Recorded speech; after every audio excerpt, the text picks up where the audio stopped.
Hey, I have an awesome one today. Wildcats Aliens.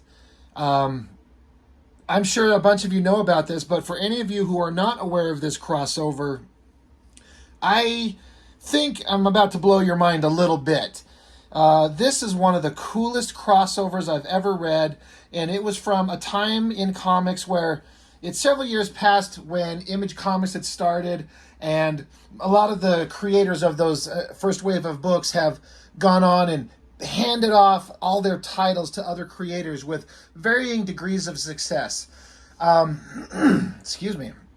What I think, I'm struggling to think of any book that had a more interesting and well-rounded and well-produced, brilliant read of comics than the later issues of Stormwatch written by Warren Ellis. You can see he wrote this. But why am I bringing up Stormwatch? Well, that book has a major connection to this. Warren Ellis is one of my absolute most favorite writers from his work on Stormwatch. This is where I was introduced to it. And then he went on to write The Authority. And then he went on to write what I believe is one of the most criminally underrated series ever, Planetary. And we will be looking at Planetary and Authority. But I want to do Planetary like issue by issue. It's so brilliant. To me, it's like Watchmen level in a way. I mean, maybe not quite to that, but it is so deep and thoughtful and interesting. But that's getting off into the weeds. Why the hell am I bringing this up?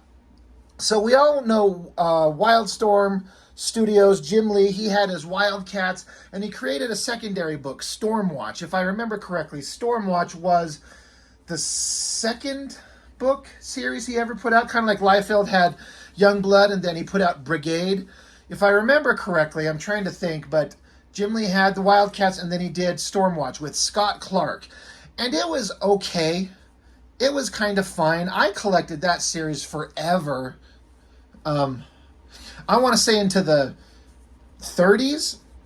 And it just kind of got boring and just kind of wasn't anything there. So I stopped collecting it. And then suddenly I started hearing how good it got with this guy Warren Ellis writing it. And I started picking up some issues here and there.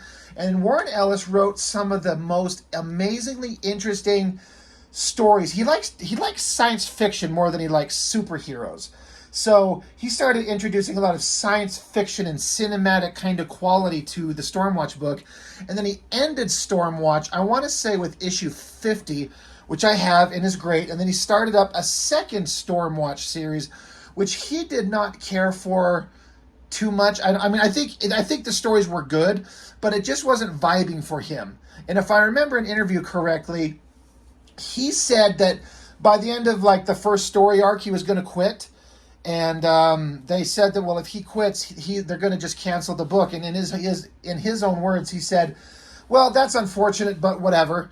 But then he brought on, they brought on this artist who had been working for a little while. I had never seen him, a guy by the name of Brian Hitch. And in Warren Ellis's own words, holy shit, did the book become alive. And he started being inspired and taking the stories off in some wild directions that it seemed like Warren Ellis was inspired and excited. And so he started running towards this concept of the Authority, the comic series. But he needed to wrap up Stormwatch. And I don't think he cared for Stormwatch, the characters that he inherited, too much at all. He introduced several new characters, and they were all really, really interesting. And they all went into the Authority. Why the hell am I talking about all of that when we have Wildcats Aliens in front of us? Well, the prelude to this book is in Stormwatch. Issues 10 and 11. I think 11 might be the last. No, I think it ended with issue 12. But the build-up to this starts in issue 10 of Stormwatch, and then it wraps up in issue 11. So it's in this order. You read them, this one, that one, that one. So I'm bringing all that up to kind of set the stage for what's going to go on. Starting with Stormwatch, if you remember, it was like a United Nations team of a bunch of superpowered beings from different countries to crisis intervention, all that kind of stuff. That's fine. Again, I don't think Warren Ellis cared for that too much, and he wanted to take it in his own direction. He was ready to be done. But once he got interested, he started taking Stormwatch in all kinds of interesting directions. And so I just wanted to flip through this book. This is the last issue before the Wildcats Aliens crossover. This is Battalion. If you remember, the main characters in Stormwatch were, there was Battalion, Winter, Diva, Fuji, and Hellstrike as the main team. And this is Battalion, name's Jackson King. He was portrayed artistically as a giant, huge, muscular guy. And this is Brian Hitch drawing him. And he's a much more slender, kind of real-world looking guy. They're intentionally moving away from this over-the-top, nonsensical image comic style. So they've got, Battalion, his name's Jackson King. He's taken over the role as Weatherman, which was like the head guy in charge, the leader of the Stormwatch team. He's taken over because I found out that Henry Bendix is his name. The original Weatherman was like an insane lunatic. So he took over, and you've got the main team. Synergy's she was in the original books. And this is a newer character, Fahrenheit, like a redhead with fire powers. The art in this book is split between Brian Hitch and Michael Ryan. Brian Hitch and Paul Neary, that is the team that went on to do the best issues of The Authority, and they're in a hell of a team. And then this Michael Ryan with Luke Rizzo on inks. Michael Ryan is perfectly fine, but it's not the same. So it starts out, we're on the orbital platform, the space station orbiting Earth that the super team of characters are in. And this just random, like, guy that works there is like, hey, we got a rock. She's like, what? There's an asteroid. Big thing made out of stone. She's like, oh, exciting. So what? Made my day. He's like, it's going to pass between the Earth and Moon, miss the planet by 200K or thereabouts. She's like, well, that's close. Get me Weatherman on the phone. And this first page here is Brian Hitch. So is the second page. And then it's going to intercut between this asteroid they're talking about, and then the other character stuff going on becomes the Michael Ryan artist. Good, but not as... Brian Hitch, he's a little bit softer and not quite as defined as he becomes on Authority, and then they went on to do... he went on to draw Ultimates, which is... I love that book. But he's still got some kind of cinematic quality to me that's really, really interesting. But this is the important part that makes the connection. She's like, hey, there's an asteroid coming. We think we might want to check it out. Can we have permission? And he's like, whatever. She's like, what? He's like, I'm busy right now. All relevant permissions granted. Weatherman out. And she's like, well, he's a little cranky. Anyway, get me 2 shuttles, analysis teams, land them on the asteroid. So here's some planetoid bodies, and then here's this asteroid drifting through space silently. This is what I love about Warren Ellis. He doesn't need to have text boxes full of nonsensical bullshit, over-the-top explanation. He understands the concept of let the visuals tell the story. And it reads as so cinematic because Brian Hitch is so good at it. These guys worked so well together. So no words are needed. Space is just silent. You can just kind of feel this thing just traveling through space. On its way, they said it's going to pass really close to Earth. Okay. So then cut to, this is Jackson King, Battalion. He's having it out. He's this is Winter. Winter's pissed off about a thing that they just did in a previous story. And it was all good and it's interesting, but we're going to kind of pass by it. It's a big conflict, and Winter's pissed as fuck. He's mad, ripping up paperwork off his desk. I do have to say, one thing I like, they made Jackson King, Battalion here, he kind of ends up looking very much, in my opinion, like Avery Brooks, the actor who plays Captain Sisko on Deep Space Nine. They're on a space station. He's bald. He's got a goatee. He's at a desk with a window behind him. He's in a uniform. This is fucking Captain Sisko. And you know what? I'm perfectly fine with that. In a way, it's like when they did the Ultimates, and Brian Hitch they had Nick Fury in the alternate universe be a black guy, and they based him on Samuel Jackson, and of course that went into the movies. I could see him doing the same thing here. He looks completely like it. And there's especially an image in this book that we'll get to that is 100% that.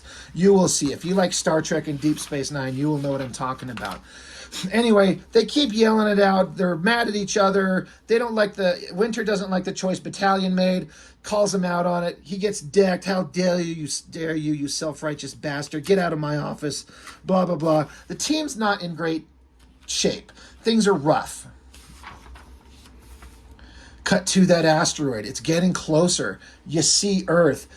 And look at it. It's not quite just a rocky surface, right? Beautiful artwork. The coloring is amazing. I've talked so much about recently how the old comics on newsprint and those basic flat colors look so goddamn good, but there are 100% times when the coloring on this nice, glossy, slick, beautiful paper and the right color tones make this look perfect. I feel like I want to shout out who's doing the coloring, because Wildstorm had some great computer colors, Wildstorm effects, so whoever that may be. But look, it's just, I love the cinematic quality of this. I know I keep going back to that. Like, hey, an asteroid's coming. Let's go check it out. Silently, getting closer, closer. It's bigger. You know, cut back to the drama of the characters, and then it's bigger. Here's the space station orbiting Earth. Earth, you know, way down below.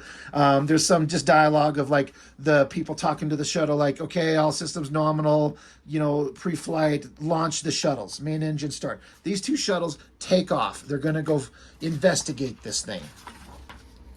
Back to the characters, they're talking it out, just more of the story, talking about whatever's going on. It's interesting, but man, I am way more interested in what's coming, because I struggle to remember if we knew that this is what the Aliens crossover was coming. I think we did, but if we don't, this is such a dramatic, like, what is this? What is going on? You've got me hooked.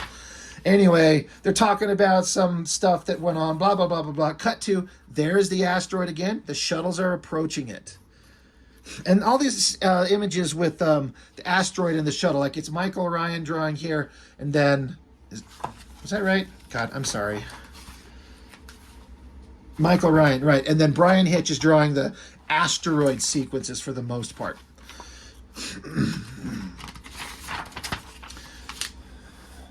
Not all of them. This is a Michael Ryan page. Anyway, they're like, the shuttles are radioing back, like, hey, we're seeing stuff that we should. She's like, what do you mean? He's like, turn the cameras on.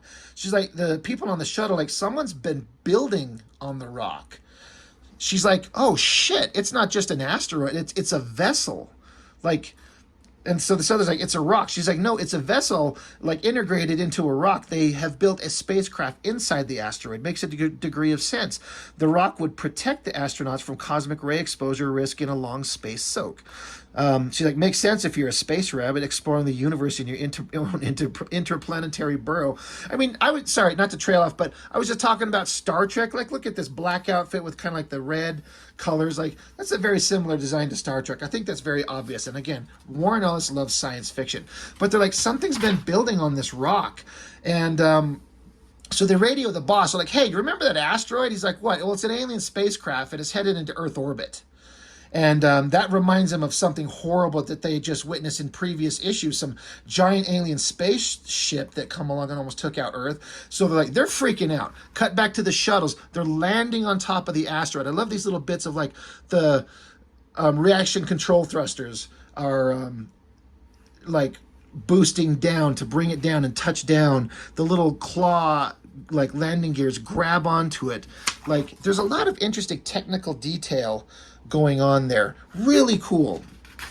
The lady's like, hey, we're getting a bit of a hiss, a bit of radio interference. You? And like, no, but you're a little faint. Boost the signal. Like, we're already at maximum power. So anyway, let's just be careful. Let's go looking. Because what they're going to do is they're going to land on the asteroid and plant a bunch of explosives to blow up and push the asteroid in another direction to send it away from Earth. So, like, let's plant, priming explosives on the asteroid surface.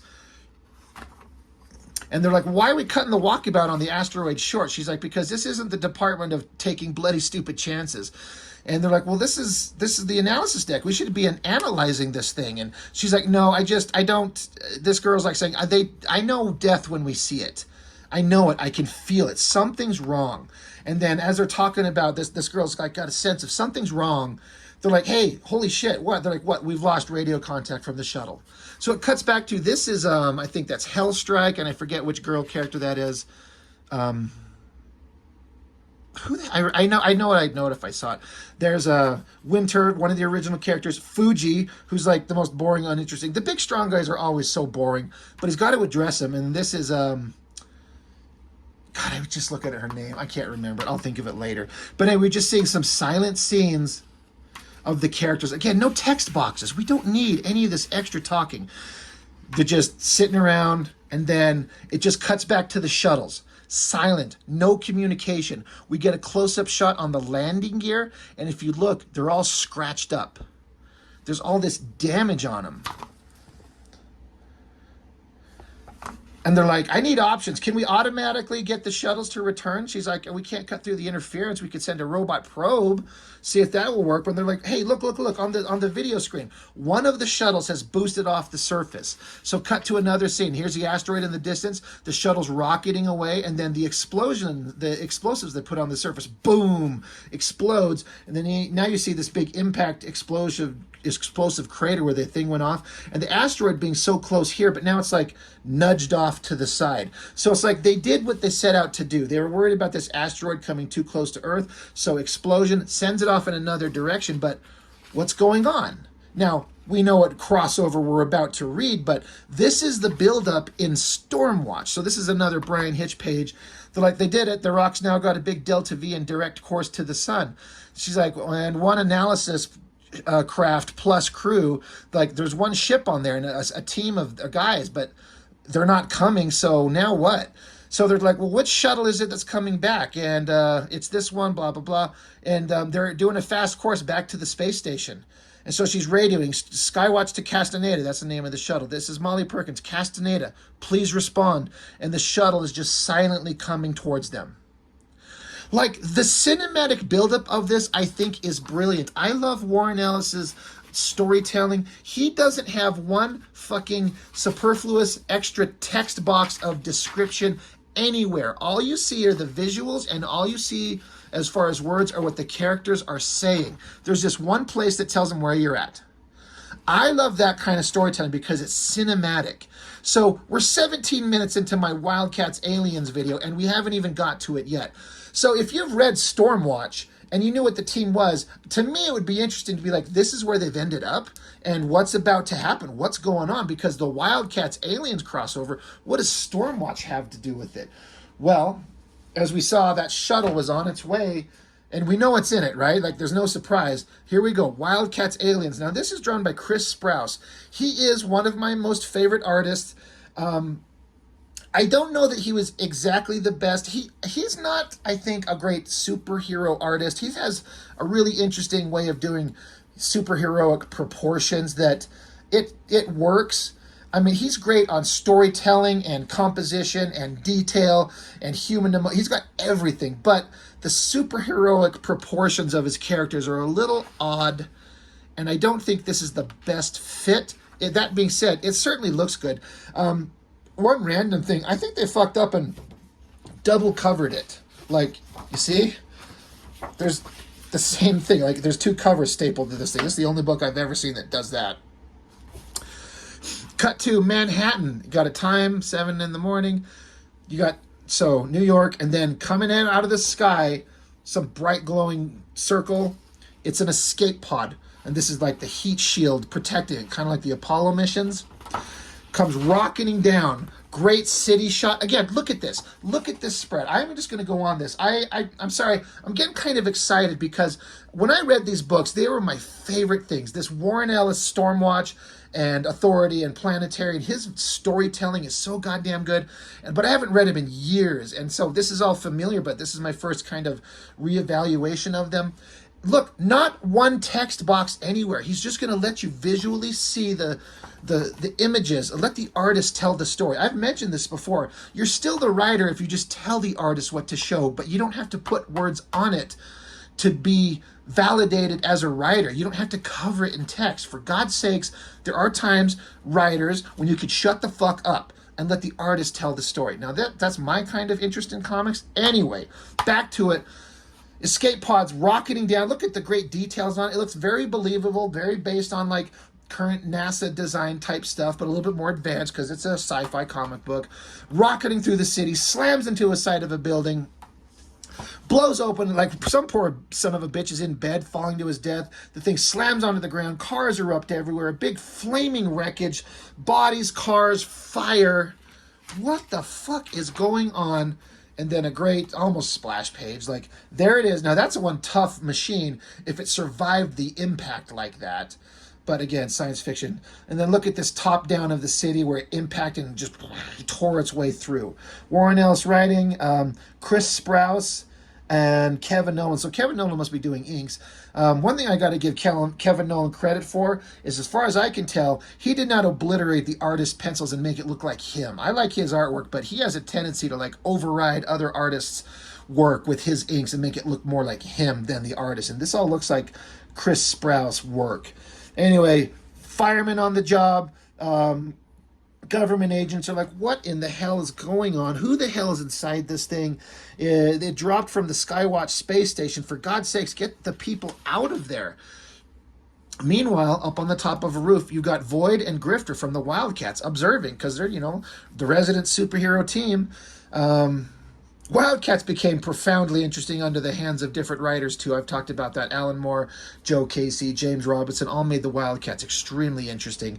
God, I'm not sure where they were at in their publication era at this time. Oh, well, I'm not worried about it.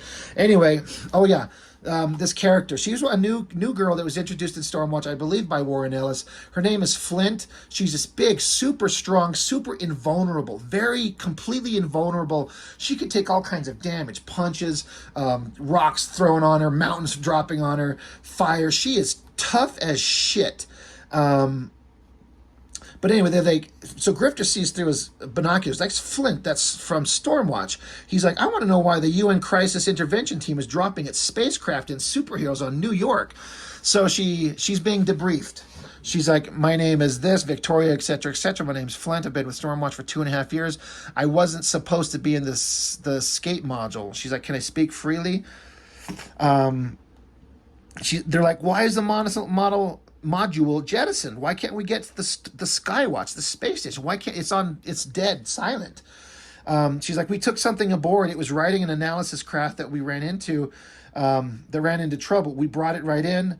I was supposed to give help to the people inside it, and then she has this recording device, and then she plays a message from Battalion, Jackson King from the space station. He says, this is Jackson King invoking the Storm Door Protocol. I'm instituting quarantine due to xenobiological infestation. The personnel in the escape modules are clean. The rest of us are fighting to get them out. Goodbye. And so she says, I was defending the entrance to the module. I hit one of them. It burst and sprayed me with acid. I fell back into the module and it locked shut and undocked. Now, again, like I was saying, she's supposed to be completely invulnerable. But look at the side of her face and her arm.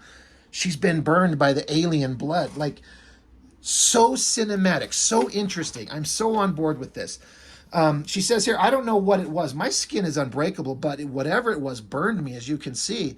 She says, I remember something on my face pushing, but I closed my mouth, locked my jaw. It could have been a daemonite. And then you see Grifter. He's like, a daemonite? Because you remember Wildcats, their main enemies are giant lizard creature, alien creatures. So they think they're daemonites.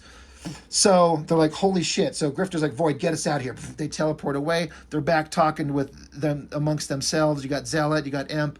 They're like, hey, normally we wouldn't deal with this, but there's daemonites on Skywatch. They know about the orbital space station. And as far as I know, it's the evil aliens from the Wildcats miniseries. So, of course, they feel the need to go check it out. And so Emp, Jacob Marley's like, Stormwatch, a space station? Oh, please. Point 1, there can't possibly be daemonites on Skywatch. Point 2, who cares anyway? We're at war with them and we won. So anyway, they're like, here's the daemonites. This is what's going on. They could be there. We need to go look.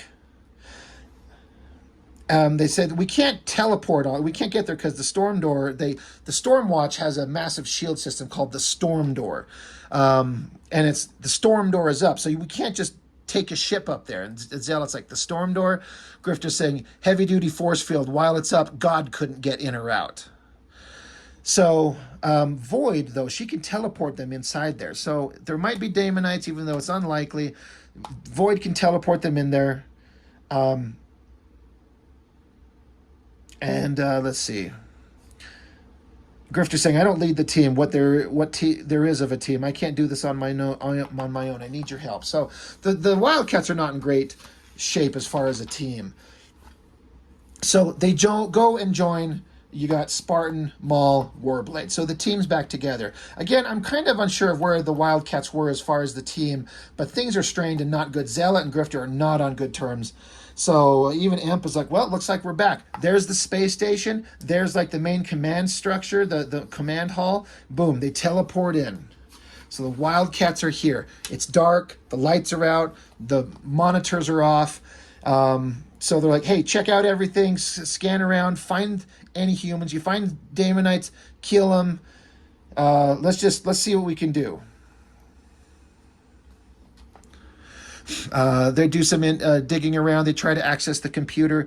They pull up the system and they can see the computer recordings. Like, there's an asteroid. And they're like, well, what is that? And they're like, yeah, that's not Daemonite. And Spartan's like, I know what it isn't. So they all kind of mutually understand.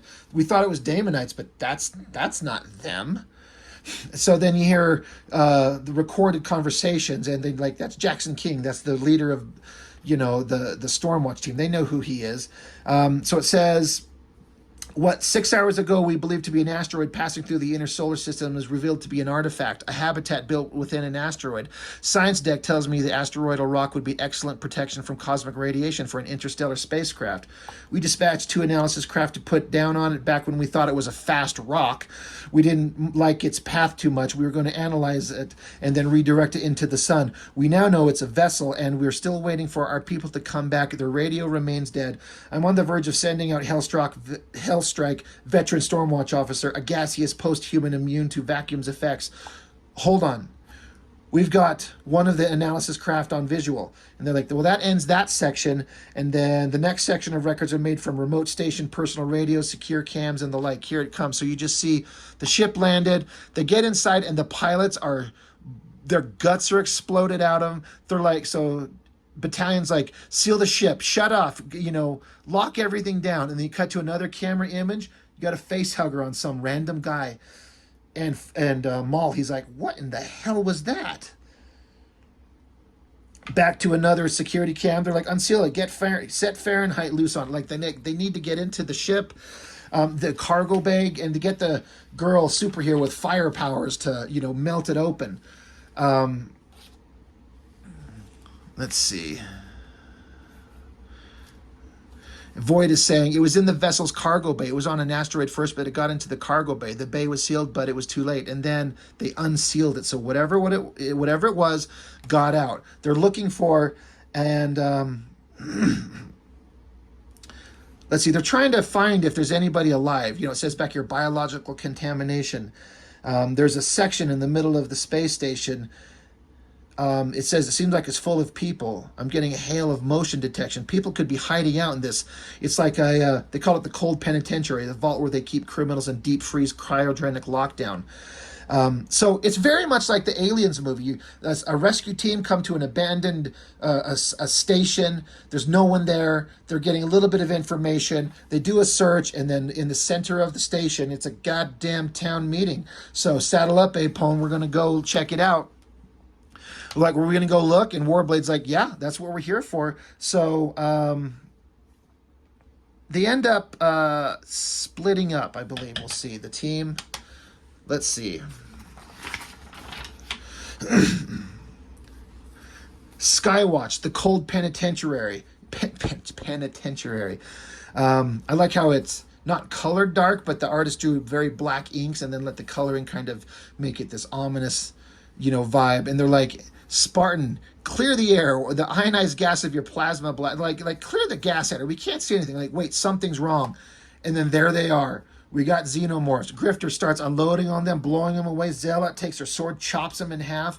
Like, and these aliens, like, Chris Sprouse draws them so good. They look perfect. Chopping at him. This is an interesting part. They grab onto Void, because Void has got interesting powers, but she is not a combatant at all. This one jumps onto her, and you see its like mouth down by her stomach, and he jabs it through her. Now, she's like an energy-based being, something. Maul is pissed off. He picks up one of these things and just rips it in half. And, of course, it burns his hand, and he screams. It's like, Void, can you get us out of here? So Maul's still screaming in the background. Cut to what he's looking at. I love this like weird angle on it. Aliens coming out of the smoke. There's dead bodies. A guy with a face hugger on it. Like this space station, which presumably had hundreds, if not maybe not 1,000 people on it. It's infested with the xenomorphs. This reads so well. And again, no text boxes saying like, you know, Maul's hands burn with the flame of 1,000 dying suns as he screams as if his soul has never felt this kind of torture. None of that bullshit writing that would be covered in all kinds of other Wildstorm comics. He just lets the story be told through the visuals, and it gives an air of mystery, not having any extra text telling you shit. All you're doing is seeing what they're seeing, and you don't get any extra information. So it gives it more cinematic mystery and depth and interest as far as I'm concerned. Void is able to teleport them out of there. Maul's hands are like damn thing full of acid. Arms are a mess. Lucky I'm tough. I could have completely lost them. So they're right. And Zealot, this was another interesting thing. She's like, definitely not Daemonite. She says, this blade was forged on Kara in its deepest war pits from 30,000-year-old steel chosen for its perfection in murder. I have slit open 1,000,000 Daemonites with this blade, and none of them ever scarred it with their blood. So her blade, which is super indestructible, but it's sizzling. Like, this is weird. Something is not right. So they need to get Void off the station. Grifter and Zealot take off. They run into more dead bodies, bloody bodies everywhere. They have to keep searching. They got to get to the center of the space station here. Officers' lounge. They go inside it. Remember we were talking about in the previous issue here, just before the dramatic stuff was going on. We cut to, here's Fuji. He's in this big giant, he used to be in like just a skin tight little spandex outfit, but they put him in this big giant robotic suit. Well, here, because he's like a gaseous entity or an energy entity, something like that. Oh yeah, and so they walk in. I knew these guys. Oh yeah, it's Hellstrike and Fuji. I knew these guys. The metal stuff, that's Fuji. His containment suit, the uniform, that's Hellstrike.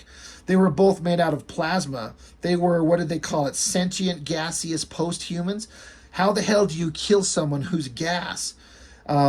This stink, this green muck in the air, it's them. They're dead, and we're breathing them in. So right away, you got two major characters from this original Stormwatch series. They're just dead. Warren Ellis said in an interview, I believe, that he was given permission to do whatever the fuck he wanted because he was driving the book to sales success. No one gave a shit about any of these characters. Who cared about Fuji and Hellstrike and Winter and Fahrenheit and Diva? Like, no one cared. So he has them go out in a really horrific way by the xenomorphs, drops down on him. I like this with Warblade. He pops out his long finger blades, shreds the alien, and spreads him apart. Like, that's pretty awesome. Like, good job, Warblade. The other team, they're on their way. They are traveling down a dark hallway. This is Fahrenheit. She's one of the superhumans that had powers of flame. But then there's an alien holding her. He opens his mouth and fires flame out of his breath. So you must presume that she had a face hugger on her, and as it happens, the xenomorphs, the face hugger takes on the traits of whatever physical body it attaches to. So if a face hugger jumps onto a dog, like a dog-like xenomorph comes out, like in Aliens 3, they attach to a human. Can you imagine if one of those face huggers jumped onto like a Tyrannosaurus Rex? How fucking awesome would that be? So, but also take that concept to its logical conclusion. If you have a superhuman with like genetically based powers and a xenomorph gets on it, the xenomorph could come out with those powers. So he's breathing fire. So they got to get back, shut the door, get away. They're traveling down another hallway. They run into, yeah, man, it's a dry heat. Like the characters just strung up all these just officers and scientists and soldiers are just, there's skulls and bodies and other parts in various parts of decay and death. The skull, like, look at this image, like it's a woman's face and like her skin is ripped off her skull. So like crazy.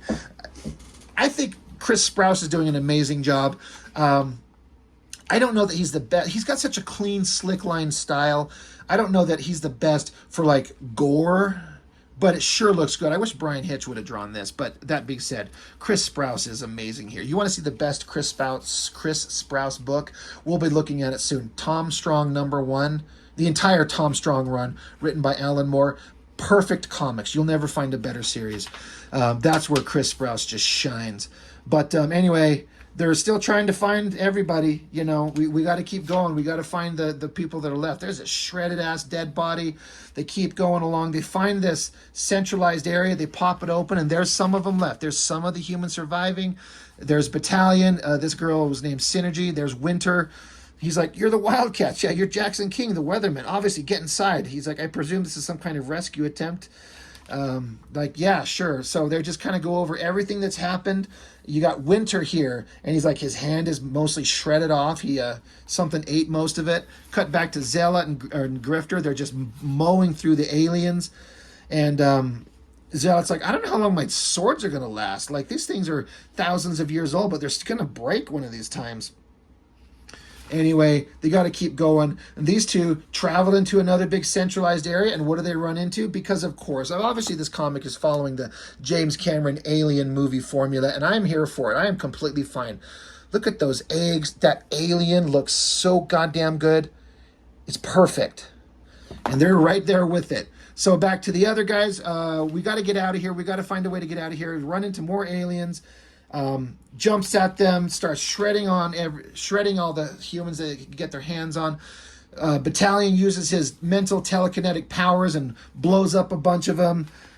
Stupid Spartan's getting himself shredded and ripped apart again like he always used to. But they're starting to realize, like, this is a battle we're not going to win. We got to get out of here. We're all going to die. This is like too much. So anyway, this girl Synergy and Winter, they teleport back into the main control system of the space station.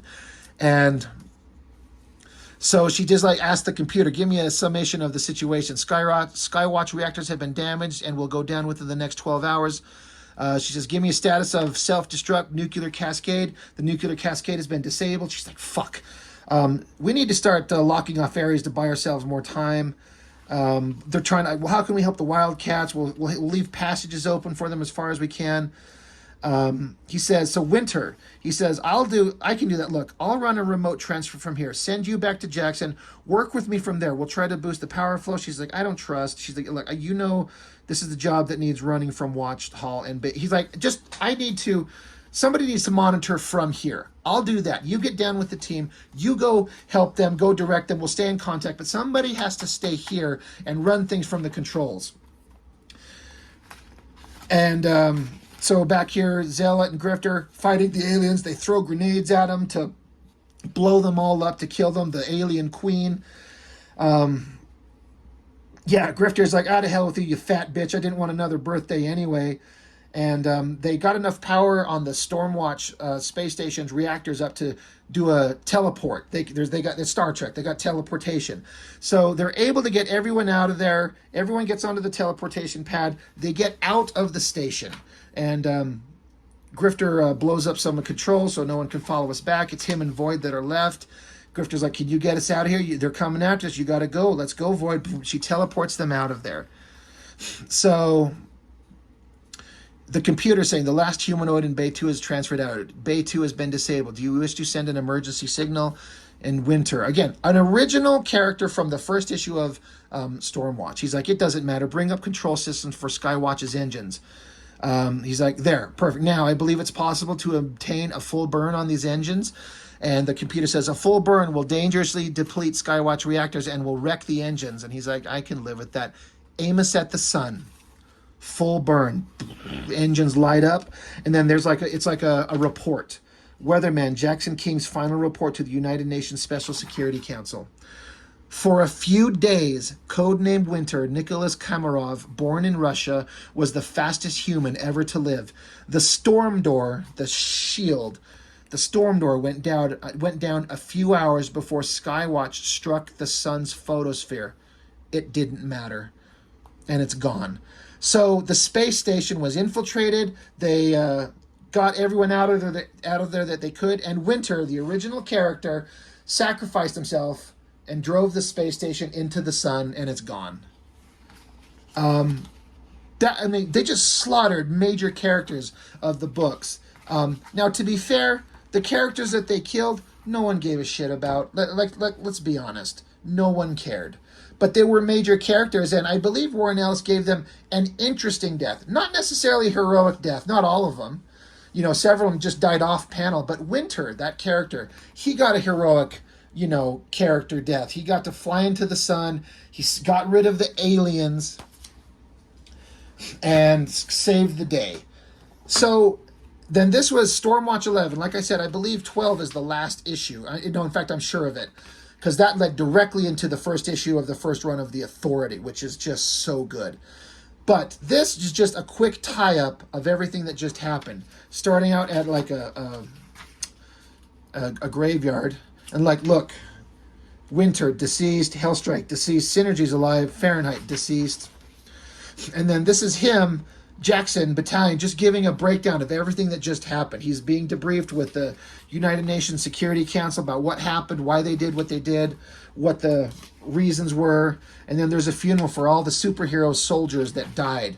They list their names and they fire, a salute.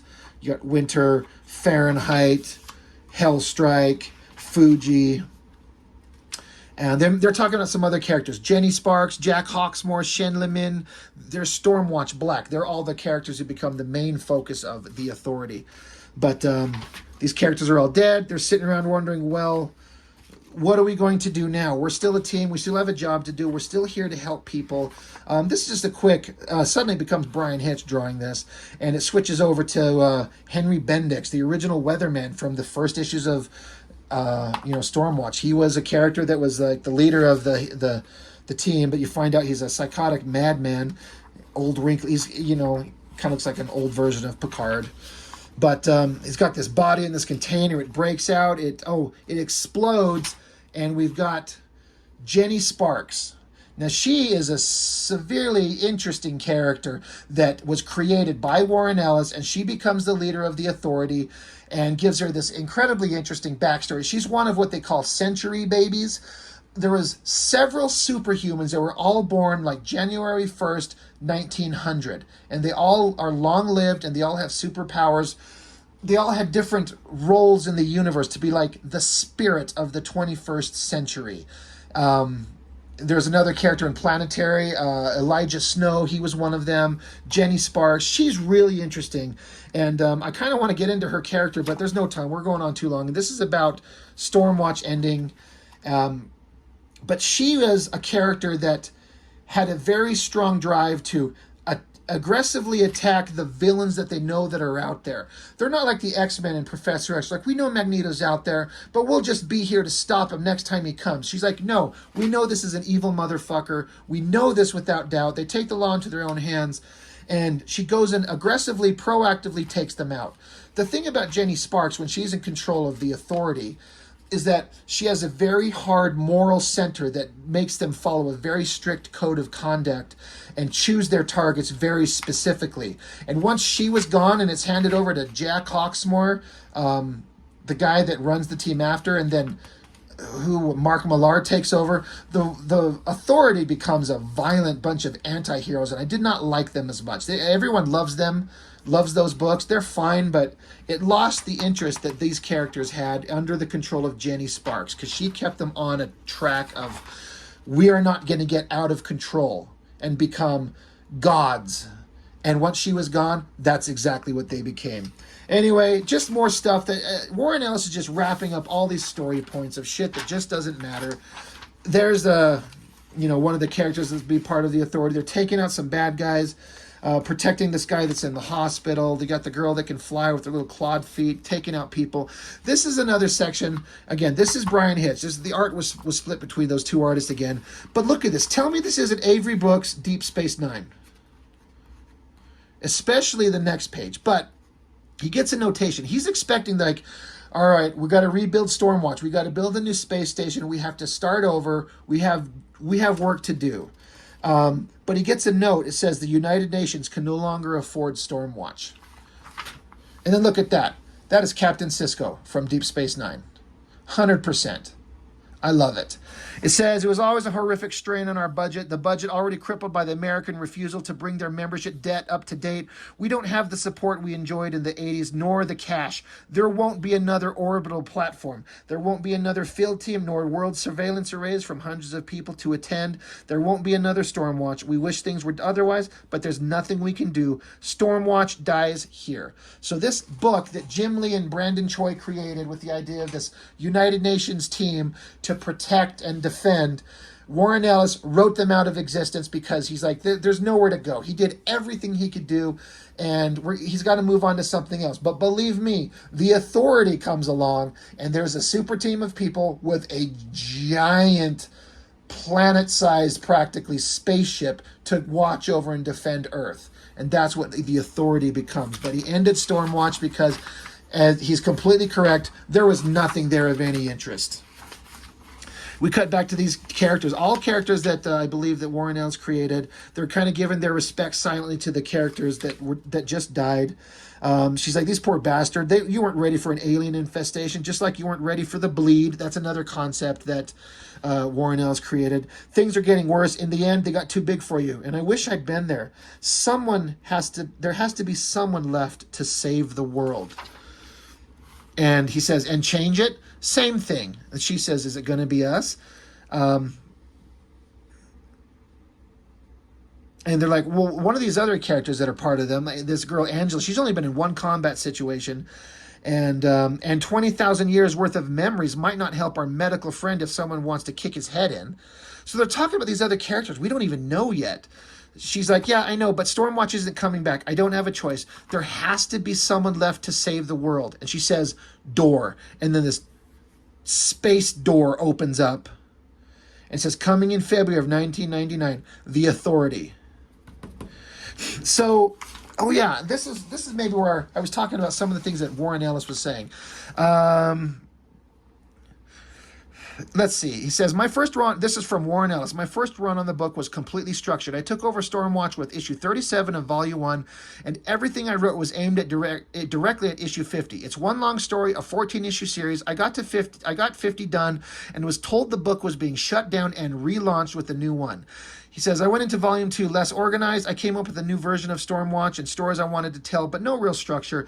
After I finished writing issue 3, I phoned up Scott Dunbier and quit. I wanted to take it up to 9, the conclusion of The Bleed and Walk. He told me that if I quit, he'd cancel Stormwatch at that time, which I thought was sad, but, you know, whatever. The energy imparted by my collaboration with the illustrator on Volume 1, Tom Rainey, had not really been matched by my time with the otherwise excellent Volume 2 illustrator Oscar Jimenez. Oscar did exquisite work, but the chemistry and madness wasn't there in the way it was with Tom, whom I fully intend to work with again one day. And most of all, I was sick of the sight of these superhero characters I've already lived with for over a year. I was bored. Something always happens to bugger you up, doesn't it? Oscar departed for greener pastures, and Brian Hitch came aboard, and Stormwatch immediately came alive again with possibility for me. As you all know just as well as I do, his fluid, detailed art conveys reality and wonder with equal shining skill. It lends itself to stories of scale and sweep. Epic stuff. I wanted to keep working with Brian past the end of Stormwatch. Hell, I could have made a case for staying on Stormwatch with him. But the more I stared at it, the more I realized that stories on the scale of that type that Brian's images suggested simply didn't fit inside small, bitter old Stormwatch. Stormwatch began changing to reflect Brian's art. A final world and the bleed had already been laid out, but I wrote them in new ways to accommodate his style. But it wasn't enough. Worse, I found myself mutating Stormwatch itself. The world within the book was changing too, and inside there, they weren't coping very well with it. And as you've seen, the stakes Stormwatch were playing for got higher, and they got sloppy. And they tried their best. They remained noble, troubled soldiers I've been writing for 2 years, but in the end, their best wasn't good enough. What we needed was a new book and a new team to reflect all the changes that were happening within our corner of the Wildstorm universe. Those concepts and that team became the Authority. The last 2 years, you have had a hell of a run, and I'm glad you ran some of it with me. We're all taking a well-deserved few months off, and we are returning in February of '99 with what we intend to be the largest-scale, most berserk, idea-sodden, hugest goddamn widescreen superhero comic you've ever seen. Stormwatch to the nth degree. Come back in February and pay allegiance to the Authority, or get your head kicked in. So I mentioned several of those things, I believe, in this review already about why Warren Ellis felt the way he did, why he wanted to go off and do the Authority like he wanted to. He just had some ideas, but then he wasn't vibing with one of the artists, and then suddenly Brian Hitch come along, and they just took off, and it became incredible. He was excited and inspired. And so that was the start of the Authority and the end of Stormwatch, all put together in a WILDCATS alien crossover, the means to an end to kill off a bunch of characters that he didn't like. So this has got me excited. Like I said, I've read these stories a whole bunch of times, but it's been so long since I've read them. I want to dig out the Stormwatch issues that I have and kind of go over them. There's some really great stuff and concepts that he introduces in Stormwatch that follow right into the Authority and Planetary that are just really, really good. I know, like I believe I was saying at the beginning of this, we're almost an hour in, that Warren Ellis has a little controversial. He pulled some stuff, I guess, that was kind of shady and not okay, using his position of power, and I don't want to get into it. I don't know whether it's true or not. I'm kind of don't care. I tend to, depending on what a person does, if what he did doesn't mean I can't enjoy his work. I love his comics, his writing, his style. It's some of my favorite stuff ever. It's the kind of comics I want to make, and the kind of more science fiction than superhero. You can still have superhero elements, but I love the more science fiction element of it. That shit is interesting. So I'm sorry this went on long. I know I've done a couple short ones, and on occasionally I just get excited and do these long-ass ones where I want to tell you this entire story that's going on. And if you grew up reading WILDCATS and the X-Men, WILDCATS and Stormwatch, but maybe you didn't get this far into it, maybe it's interesting to hear where these characters ended up. Like, oh shit, they ended up here? Like, I hope that's interesting to you, because it's interesting to me. So that's why I've done this. I'm excited to get into more Warren Ellis, Stormwatch, and Authority, because it's great, great stuff. And like I said, we will eventually be doing Planetary. I'm going to do every issue one by one. It's a brilliant series, and there's only one of them that's kind of boring, but every part of it is just so good. And then as far as Chris Sprouse on the art, Tom Strong by Alan Moore, that issue 1 is, in my opinion, the most perfect first issue of a comic book I've ever read in my life, before or since. It is a flawless execution of a perfect issue 1. It's art, it's subjective, but to me, absolutely flawless. So that's all I have for now. Tell me about, what do you know? Did you know any of these things on these characters? Was any of this interesting to what's going on as far as your memories of these characters and the books? Did you even get this far into the run when they were doing it? It's so good. I highly recommend picking them up. So let me know in the comments. Like, comment, subscribe, share. Oh my God, I feel like such a tool saying that shit, because I'm a nobody. But those of you who have come along and joined me, I'm almost at 950 subscribers. We're about to hit 1,000. 5 months into this, I'm gonna hit 1,000 subscribers, guys. I'm humbled. I'm grateful. Thank you for tuning in and watching. And that's all I've got for now. I will catch you next time.